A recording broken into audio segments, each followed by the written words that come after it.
Day 2 of 3D modeling and printing every day for 7 days straight. Today I made this. This is a cable holder for your desk. So you put in your cables like this on the top, and then it hangs like this.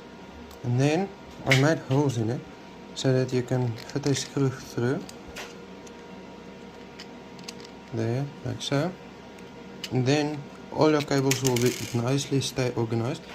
So then with the screws you can mount it into a wall or something. Yeah, and I'll test it a bit and I'll show you where I put it.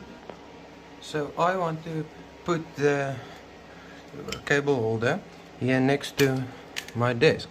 So I will put it here and take the screw, put it in.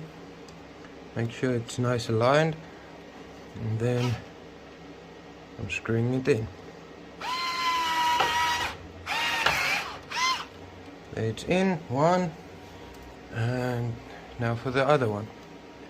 Put it in.